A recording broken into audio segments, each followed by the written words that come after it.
स्वागत है आपका सीएनबीसी आवाज पर। मैं हूं आपके साथ दीपाली नंदा। एक बार फिर से हम हाजिर हैं लेकर आपके लिए स्पेशल शो, जिसमें मिलेंगे आपके निवेश से जुड़े सवालों के जवाब। आपके निवेश और ट्रेडिंग से जुड़े सभी सवाल आप हमें 7045220000 पर व्हाट्सएप कर सकते हैं। और साथ ही आपका पसंदीदा शो इस वक्त फेसबुक और एक्स पर भी लाइव है। आप हमें इन प्लेटफॉर्म के जरिए भी अपने सवाल भेज सकते हैं और शो के दौरान सोशल मीडिया पर आपके भेजे सवालों पर हमारे एक्सपर्ट शो में लाइव जवाब भी देंगे। और आज हमारे साथ शामिल हो रहे हैं शो में मार्केट एक्सपर्ट अमित सेठ। सर, बहुत बहुत स्वागत है आपका सीएनबीसी आवाज पर। और अमित सेठ जी से हम बातचीत का सिलसिला शुरू करें उससे पहले एक नज़र मार्केट पर डाल लेते हैं। कारोबारी हफ्ते के पहले दिन बाजार दायरे में कारोबार करता हुआ नजर आया। निचले स्तरों से बाजार में रिकवरी देखने को मिली। हालांकि सेंसेक्स और निफ्टी गिरावट के साथ बंद हुए हैं। दूसरी ओर मिड कैप इंडेक्स हल्की बढ़त के साथ बंद हुआ है। तो मार्केट का पूरा अपडेट अब बता रही है रक्षा रावत। हफ्ते का पहला कारोबारी दिन और आज बाजार की शुरुआत एक पॉजिटिव नोट पर हुई, लेकिन ग्लोबल अनिश्चितताओं के कारण आज बाजार ने अपनी तेजी गंवाई और लाल निशान में फिसलता हुआ नजर आया। क्लोजिंग लेवल्स की बात करेंगे तो यहां पर निफ्टी 30 पॉइंट्स के दबाव के साथ बंद हुआ है, लेकिन बैंक निफ्टी यहां पर 200 डीएमए जो लेवल था उसको आज बैंक निफ्टी ने तोड़ा है। और आज क्लोजिंग लेवल्स की बात करें तो करीब करीब 240 अंकों की गिरावट के साथ यहां पर इंडेक्स क्लोज हुआ है। लेकिन मिड कैप आज यहां से बाजार को सपोर्ट मिलता हुआ नजर आया और इंडेक्स देखिए हरे निशान में बंद हुआ है। और स्मॉल कैप यहां पर एक लगभग फ्लैट क्लोजिंग हुई है।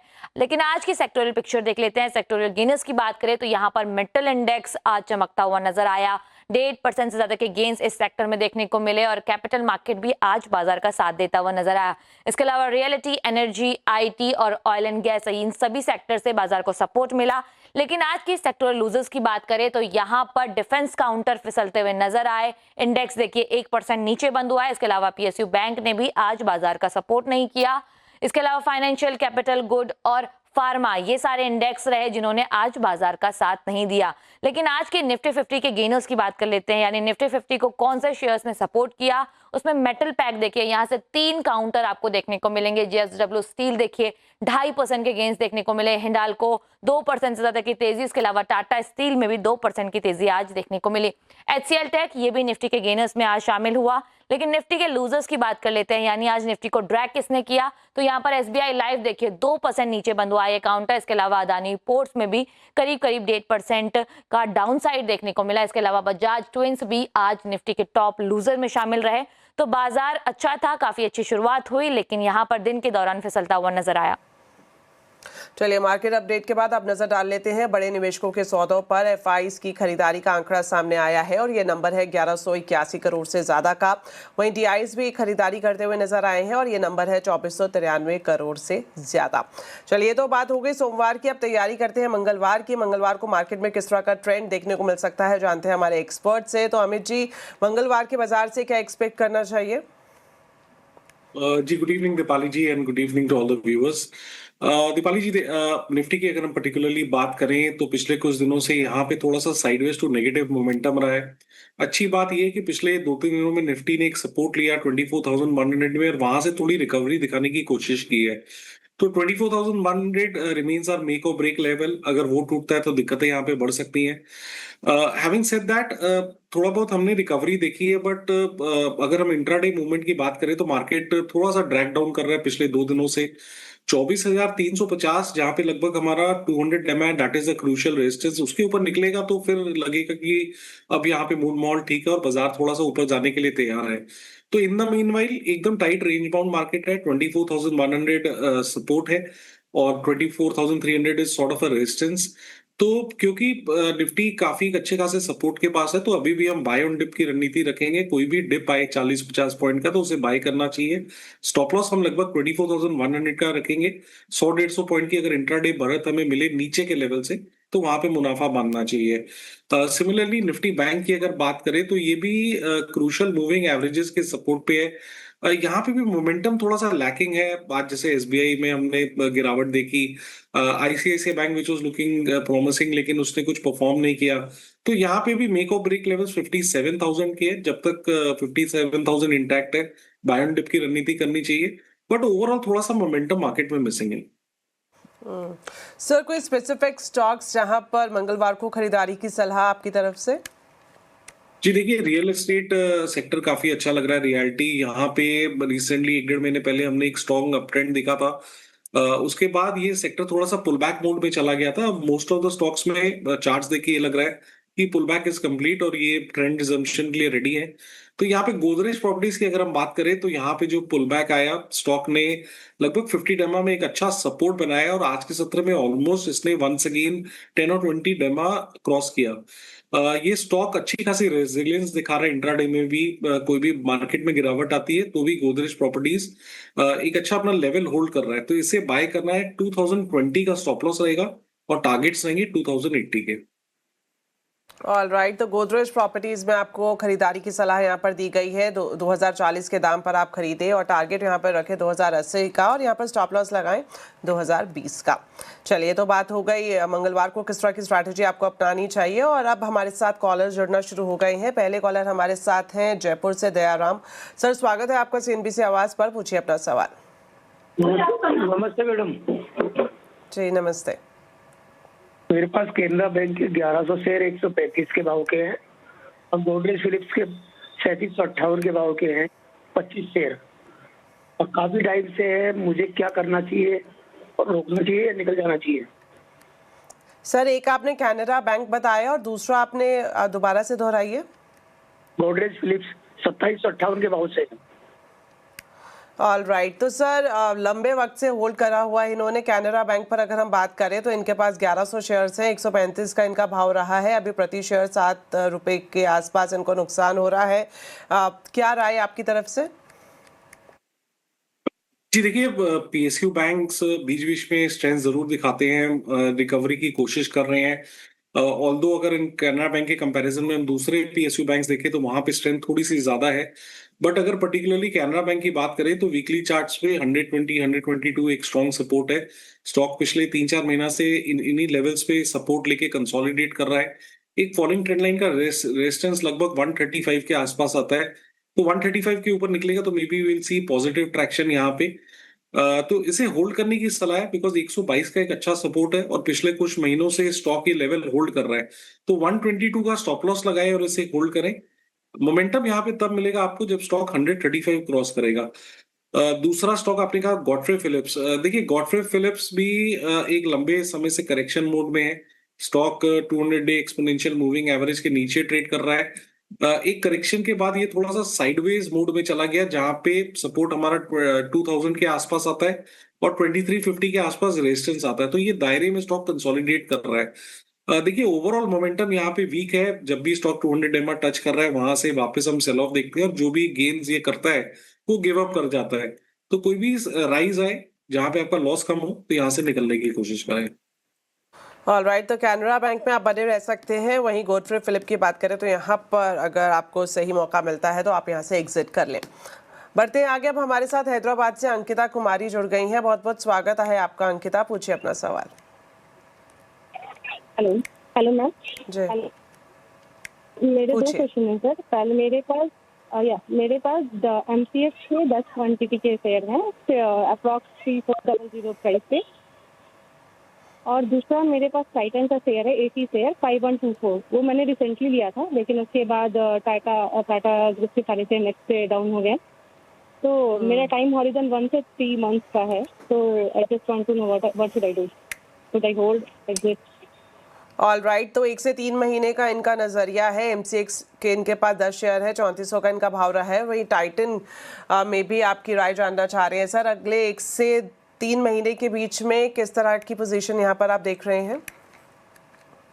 दोनों ही काउंटर्स काफी अच्छे खासे स्ट्रॉन्ग है। थोड़ा सा इनका बस ये हो गया कि इन्होंने ऊंचे लेवल पे लिया, तो थोड़ा बहुत यहाँ पे नेगेटिव देख रहे हैं। बट ओवरऑल अगर पहले हम MCX की बात करें तो यहाँ पे अच्छी खासी स्ट्रेंथ देख रहे हैं। पिछले 4-5 दिनों से स्टॉक ने एक स्ट्रॉन्ग रिकवरी दिखाई, लगभग 2900 के लेवल से 3268 तक आ गया है। स्ट्रेंथ अच्छी खासी है। हो सकता है बीच बीच में हल्का फुल्का डिप आए, बट ओवरऑल ट्रेंड स्ट्रेंथ यहाँ पे काफी स्ट्रॉन्ग है। तो MCX में बने रहने की सलाह है। स्टॉप लॉस आपको 3180 का लगा के रखना है और इसे होल्ड करना है। सिमिलरली अगर टाइटन की अगर हम बात करें तो यहाँ पे भी जो इनिशियल रैली टाइटन में स्टार्ट हुई थी वो लगभग 4400 से स्टार्ट हुई थी और हमने ऑलमोस्ट उसके बाद 5100 तक के लेवल्स देख लिए। तो जब इतनी बड़ी रैली हो जाती है तो ये स्वाभाविक है कि बीच बीच में पुल बैक्स आएंगे। इन्होंने तब लिया जब ऑलमोस्ट एक अच्छा रनअप आ गया था, बट स्टॉक में अभी भी काफी स्ट्रेंथ है। तो बने रहे, लेकिन यहाँ पे स्टॉप लॉस आप लगा के रखें 4975 का, 4975 का। ऑल राइट, चलिए बढ़ते हैं आगे। अब हमारे साथ भावनगर से शैलेश भाई पटेल जुड़ गए हैं। शैलेश जी, बहुत बहुत स्वागत है आपका, पूछिए अपना सवाल। पास IRFC के 2000 शेयर है और मेरा बाइंग प्राइस है 150 पैसा। तो मेरा 6 महीने क्या व्यू रहेगा? ऑल राइट, तो 6 महीने का जहां तक मैं सुन पा रही हूँ आपको 6 महीने का आपका नजरिया है, और IRFC के आपके पास 2000 शेयर है, 100 रुपए के आसपास आपने खरीदे हैं। अभी जिस तरह से हम चार्ट में देख रहे हैं 14.5 रुपए प्रति शेयर के हिसाब से यहाँ पर लॉस दिख रहा है। तो सर 6 महीने के लिए क्या किस तरह का आउटलुक आपकी तरफ से? जी देखिए, काफी वीक काउंटर है। अगर हम डेली चार्ट्स देखें, वीकली चार्ट्स देखें, तो दोनों टाइम फ्रेम पे ये स्टॉक वीक है। डेली में भी एक लंबे अरसे से 200 डे के नीचे ट्रेड कर रहा है, 200 डे एक्सपोनेंशियल मूविंग एवरेज के। सिमिलरली वीकली चार्ट्स में भी 200 वीकली मूविंग एवरेज के नीचे ये ट्रेड कर रहा है। कोई भी उछाल आता है तो वो एक रेजिस्टेंस लगभग लेता है उस उछाल में, और वापस यहाँ पे हम स्लाइड देखना शुरू कर देते हैं। तो मेरी सलाह ये है कि ठीक है, थोड़ा सा ओवरसोल्ड है, बाउंस इज पॉसिबल, लेकिन इस बाउंस में जहां भी आपका लॉस कम हो, आप यहां से निकलने की कोशिश करें, बिकॉज ओवरऑल स्ट्रक्चर और ट्रेंड स्टॉक का वीक है। ऑलराइट, तो फिलहाल इसमें वीक ट्रेंड दिखाई दे रहा है, और आपको सलाह यही है कि जब आपको अच्छा मौका मिला आप यहाँ से एग्जिट कर लें। अब आगे बढ़ते हैं, हमारे साथ सोमनाथ सरकार पनवेल से जुड़ गए हैं। सोमनाथ जी, आप बताएं कैसे हैं आप, और अपना सवाल भी पूछिए। हाँ जी, मैं बहुत अच्छा हूँ, थैंक्स फॉर आस्किंग। आप कैसे हो मैडम? बढ़िया बढ़िया सर, बताएं। हाँ जी, अच्छा मैडम, मेरे पास JSW सीमेंट का 547 शेयर है एट द रेट ऑफ 128। तो लॉन्ग टाइम में होल्ड कर सकते हो, तो इसके ऊपर थोड़ा मुझे ये चाहिए, गाइडेंस चाहिए। सो JSW सीमेंट पर सर आपकी गाइडेंस ये चाह रहे हैं, और इनका नज़रिया लंबी अवधि का है। 547 शेयर से 128 के दाम पर अभी हल्का यहाँ पर जो है लॉस इनको मिल रहा है, लेकिन लंबी अवधि में किस तरह से आप देख सकते हैं इसमें मोमेंटम सर? जी देखिए, JSW सीमेंट में कोई फिलहाल अभी कोई पॉजिटिव ट्रेंड नहीं है। स्टॉक साइडवेज टू नेगेटिव है। 4-5 दिनों पहले इसने 200 डे एक्सपोनेंशियल मूविंग एवरेज भी ब्रेक किया है, तो एक दायरे में ट्रेड कर रहा है। हमें स्टॉक में रहना चाहिए जहां पे एक ट्रेंड स्ट्रांग हो, हाई लो का स्ट्रक्चर हो। बट JSW की अगर बात करें तो ये साइडवेज टू नेगेटिव है। 1-1.5 रुपए का लॉस है, कोई खास बात नहीं है। जिस हिसाब से आज इसने थोड़ा रिवर्सल दिखाया, मेरे को लगता है वो इजीली कवर हो जाना चाहिए। तो उछाल में जहां भी आपका लॉस कवर हो, आप एक बार निकलिए, क्योंकि पॉजिटिव मोमेंटम इस काउंटर में फिलहाल मिसिंग है। ऑल राइट, तो यहाँ पर उछाल आने पर निकलने की सलाह दी गई है। अब हमारे साथ अगले कॉलर है पवन चौधरी मंदसौर से। पवन जी, स्वागत है आपका CNBC आवाज पर, बताएं क्या जानना चाह रहे हैं। शेयर मेरे पास NSDL का शेयर है, 315 क्वांटिटी है 895 के प्राइस पे, और जियो फाइनेंस 1000 क्वांटिटी है, 1000 क्वांटिटी 258 के प्राइस पे। लोन है मेरे पास 1845 के प्राइस पे। तो मुझे इसमें क्या करना चाहिए, होल्ड करना सर चाहिए? NSDL और जियो फाइनेंशियल के बारे में आपसे जानना चाह रहे हैं, किस तरह NSDL की जो जानकारी इन्होंने दी कि 315 शेयर से 895 के दाम पर इन्होंने खरीदे, और साथ ही साथ ये जियो फाइनेंशियल में भी ट्रेड कर रहे हैं, तो दोनों ही स्टॉक पर आपकी राय सर? जी देखिए, NSDL जब से लिस्ट हुआ है तब से ही हम यहाँ पे एक नेगेटिव ट्रेंड देख रहे हैं, लोअर लो लोअर हाइज है। लेकिन अच्छी बात ये है कि यहाँ पे एक there is a sort of a triple bottom. पिछले 3 बार से लगभग 2-3 महीनों के गैप में हम देख रहे हैं कि जब भी 800 के लेवल्स आ रहे हैं तो स्टॉक में थोड़ा सा डिमांड आ रहा है, और ये लेवल्स स्टॉक रिस्पेक्ट कर रहा है। तो एक लंबे सेल ऑफ के बाद ऑलमोस्ट लिस्टिंग 1300-1400 के आसपास हुई थी, तो हमें अब चार्ट्स पे नजर आ रहा है कि 800 का लेवल अच्छे से होल्ड कर रहा है। तो मेरी सलाह यहाँ पे ये है कि आप 790 का स्टॉप लॉस लगाएं और NSDL को होल्ड करें। दूसरा स्टॉक इन्होंने जियो फाइनेंशियल बताया है। जी देखिए, जियो फाइनेंशियल में एक चीज काफी क्लियर है कि ये स्टॉक बीच बीच में रैली जरूर दे रहा है। रैली में स्टॉक 255-260 तक के लेवल्स तक भी जाता है, और वहां से हम थोड़ा सा सेल ऑफ देखते हैं। But at the same time 220-225 is acting as a strong support. अगर आपका लॉन्ग टर्म नजरिया है तो ये स्टॉक में बने रहे, 225 का स्टॉप लॉस लगाएं। मुझे लगता है 220-225 में स्टॉक एक अच्छा बेस फॉर्मेशन बना रहा है। जब यहाँ पे ब्रेकआउट आएगा जो कि लगभग 265 के ऊपर है, वहां पे हम एक अच्छा मूव देखेंगे। ऑलराइट, तो जियो फाइनेंशियल में अगर आप लॉन्ग टर्म का नजरिया रख रहे हैं तो आप इसे होल्ड कर सकते हैं, और एनएसडीएल में भी फिलहाल आपको होल्ड करने की सलाह दी गई है। आगे बढ़ने से पहले यहाँ पर डिस्क्लेमर देना चाहेंगे, जो चैनल आप देख रहे हैं ये नेटवर्क 18 का हिस्सा है और इसका स्वामित्व रिलायंस इंडस्ट्रीज के पास है। किसी भी तरह की इन्वेस्टमेंट करने से पहले अपने वित्तीय सलाहकार की एडवाइस जरूर लें। आगे बढ़ते हैं, अब हमारे साथ हैदराबाद से नवीन जुड़ गए हैं। नवीन जी, स्वागत है आपका सीएनबीसी आवाज पर, बताएं अपना सवाल। Thank you ma'am. मेरे पास 125 शेयर्स हैं हैप्पीएस्ट माइंड के at the rate of 468। So अभी I can hold the share for next 1 year also. So इस पे क्या सेशन होगा मैम? सर, हैप्पीएस्ट माइंड के शेयर्स 1 साल के लिए ये होल्ड कर सकते हैं। 125 क्वांटिटी है और 468 के दाम पर इन्होंने खरीदे हैं। अभी प्रति शेयर चार्ट हमें दिखा रहा है 31 रुपए के आसपास यहाँ पर इनको नुकसान हो रहा है। तो आपकी तरफ से क्या राय रहेगी? जी देखिए, फिलहाल तो चार्ट ने एक अच्छा बेस बनाया है और यहाँ पे हम स्ट्रेंथ देख रहे हैं। लेकिन अगर ओवरऑल चार्ट और इसके प्रीवियस हिस्ट्री की बात करें तो हैप्पीएस्ट माइंड ने ऑलमोस्ट लेवल्स हमें दिखाए थे 1500 से 1600 रुपए के 2024 में, और उसके बाद हमने यहाँ पे एक भारी गिरावट देखी है। तो 350-400 के लेवल में एक अच्छा सपोर्ट दिखा के यहाँ पे एक रिकवरी आ रही है। तो प्रॉब्लम यहाँ पे ये है कि 1500 से स्टॉक ऑलमोस्ट 350 आया है, तो हर लेवल पे ये स्टॉक एक रेजिस्टेंस फेस करेगा। जो भी बंदा जिस भी लेवल में फंसा होगा, जब भी उसका प्राइस आएगा तो निकलने की कोशिश करेगा, बिकॉज एक लंबे समय से यहाँ पे डाउन ट्रेंड रहा है। तो ऊपर की राइड इतनी इजी नहीं रहेगी, लेकिन फिलहाल क्योंकि बेस बनाया है, मुझे लगता है ये स्टॉक में अभी भी ऊपर जाने का थोड़ा बहुत दम कम रखता है। स्टॉप लॉस आपको लगा के रखना 420 रुपीज के आसपास, लेकिन उछाल में जहां भी आपका लॉस कम हो रहा हो, अल्टीमेटली आप यहां से निकलने की कोशिश करें। ऑलराइट, तो फिलहाल आप होल्ड कर सकते हैं, लेकिन जैसे ही आपको मौका लगे, आपका जो नुकसान थोड़ा कम हो पाए, तब आप यहां से निकल जाएं तो बेहतर रहेगा। अब बढ़ते आगे, हमारे साथ रुपेश देशमुख जुड़ गए हैं जलगांव से। रुमेश जी, बहुत बहुत स्वागत है आपका, पूछिए अपना सवाल। मैडम, मेरे पास में 150 शेयर है इन्फोसिस के एट द रेट 1200। ये अभी रिसेंट में लिया था मैंने, जो बीच में अभी रैली आई थी, तो शॉर्ट टर्म नजरिया था मेरा। तो इसके बारे में क्या रहेगा सर का? ऑलराइट, तो रीसेंट रैली में इन्होंने खरीदारी की है। इन्फोसिस 150 शेयर 1200 दाम पर इन्होंने खरीदे हैं और नजरिया इनका शॉर्ट टर्म का है। अभी 70 रुपए प्रति शेयर का नुकसान है। तो सर, क्या राय आपकी तरफ से, होल्ड या फिर एग्जिट? देखिए, पहले तो शॉर्ट टर्म नजरिया था तो जरूर एक स्टॉप लॉस आपको लगाना चाहिए था। स्टॉप लॉस लगाया नहीं तो ऑलमोस्ट 70 रुपीज का लॉस है। बट हैविंग सेड दैट, देखिए स्टॉक ने एक थोड़ा बहुत बेस तो अच्छा बनाया है नीचे के लेवल में, 1100 के लेवल्स में। तो हमारा जो इमीडिएट स्विंग लो आता है चार्ट्स पे, दैट इज अराउंड 1100 रुपीज। तो 1100 का एक स्टॉप लॉस लगाए और आप इसे होल्ड करें। अगर 1100 का लेवल होल्ड करता है तो may be slowly and steadily this stock will inch up. Alright, तो बिल्कुल जिस तरह से सर ने भी मेंशन किया कि शॉर्ट टर्म का नजरिया रखते हैं, तो आप स्टॉप लॉस जरूर लगाकर अपना ट्रेड आगे रखें। तो फिलहाल के लिए आप इसे होल्ड कर सकते हैं। चलिए, वक्त यहाँ पर एक छोटे से ब्रेक का है, जल्द वापस लौटेंगे, आप बने रहें हमारे साथ।